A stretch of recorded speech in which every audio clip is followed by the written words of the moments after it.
السلام علیکم ورحمۃ اللہ وبرکاتہ۔ سب سے پہلے جو امر قابل توجہ ہے کہ قرآن عظیم کے تبیان کا حق یعنی جورسڈکشن میرے آقا و مولا علیہ الصلاۃ والتحیۃ والسلام کو حاصل ہے، لہذا جس آیت مبارکہ کے معانی کا تعین آقا و مولا علیہ الصلاۃ والسلام نے کیا ہے، اس تعین پر کوئی اور شخص تعین نہیں دے سکتا۔ موافقت کر سکتے ہیں، مطابعت کر سکتے ہیں، تقلید کر سکتے ہیں، پیروی کر سکتے ہیں، تسلیم و اتباع کر سکتے ہیں، اور چاہیے بھی یہی۔ جہاں تک تفسیر و تبیان ہے، وہ حق اصولی طور پر صاحب قرآن صلی اللہ علیہ وسلم کا ہے۔ پھر صاحب قرآن صلی اللہ علیہ وسلم کی برکت سے اہل القرآن یعنی اہل بیت اطہار کا ہے، امہات المومنین کا ہے، صحابہ اکرام کا ہے، درجہ بدرجہ امت کے دیگر ابرار و اخیار کا۔ تو سب سے پہلا نقطہ تفسیری علوم میں یا تفسیری اہلیت و صلاحیت و استعداد میں یہ ملحوظ خاطر رکھنا ہے کہ تبیان کا حق قرآن عظیم بیان ہے، اس بیان کی تبیان کا صحرا آقا و مولا علیہ الصلاۃ والسلام کے سر انور پر سجا ہوا ہے۔ اس کے بعد اور بہت سے لوازمات ہیں۔ سب سے پہلے گو کہ یہ اہل علم کے نزدیک آپشنل ہے، یعنی کہ الہامی تاریخ پر نظر ہونی چاہیے۔ یہاں سے شروع کرتے ہیں، یہ اہم سوال ہے۔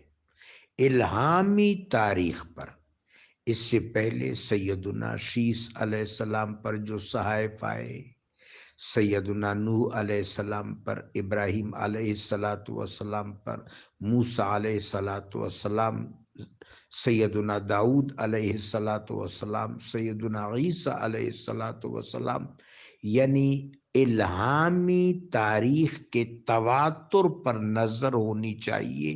جتنے آثار مہیا ہیں، میسر ہیں، دستیاب ہیں، اویلیبل ہیں، چاہیے کہ ان پر نظر ہو، یہ بہت ضروری ہے۔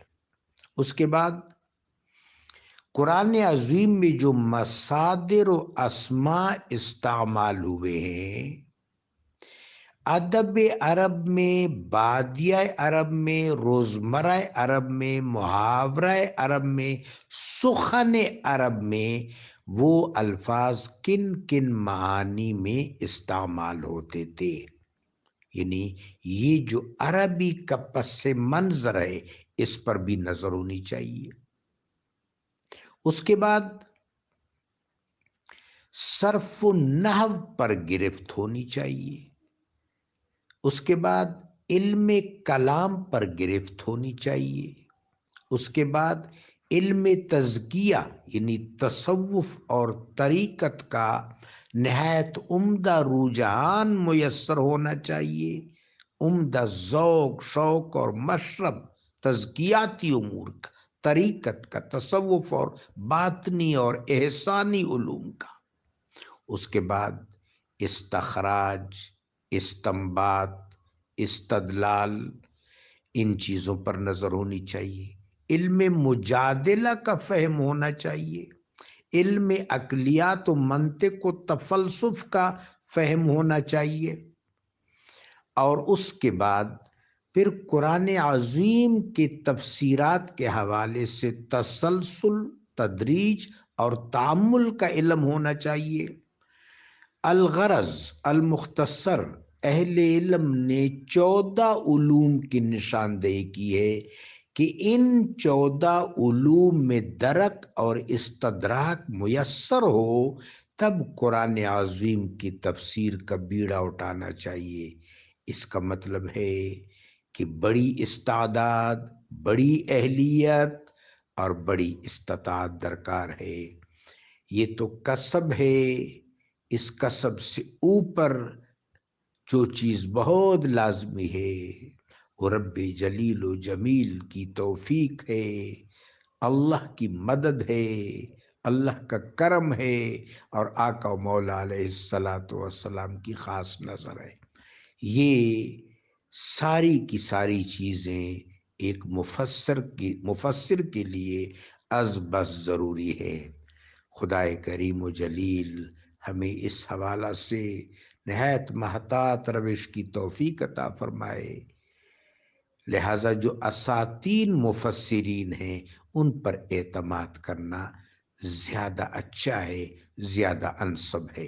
اگر ہم اپنی تفسیری تاریخ پر غور کریں تو علامہ سید محمود احمد آلوسی رحمۃ اللہ علیہ، صاحب روح المعانی، ان کے بعد جو تفسیریں آئی ہیں، خواہ وہ عربی میں آئی ہیں اور خواہ وہ فارسی میں یا اردو میں، یہ نئی تفسیریں نہیں ہیں۔ یعنی جو اسلوب حضرت آلوسی رحمۃ اللہ علیہ نے تفسیری حوالے سے متعین فرمایا تھا، اس اسلوب پر ابھی تک کوئی اضافہ نہیں کر سکا ہے۔ اس کا مطلب ہے کہ یہ جو حضرت اقبال نے فرمایا 300 سال سے ہے میں خانے بند، تو یہ جو ہر معاملے میں قحط الرجال کا دور ہے، تفسیر کے میدان میں بھی اس حوالے سے ایک بڑے امپرومنٹ کی ضرورت ہے۔ کتابیں تو لکھی گئی، بڑے بڑے نام دیے گئے، لیکن ان میں تتبع ہے تو ایجاد و اجتہاد جو ہے زمانہ اس کا منتظر ہے۔ اللہ تبارک و تعالی جل شانہ قرآن عظیم کے پردوں میں، حجابات میں جو مرموزات، جو الطاف پوشیدہ ہے، کریم رب وہاں تک ہمیں رسائی عطا فرما دے۔ آمین۔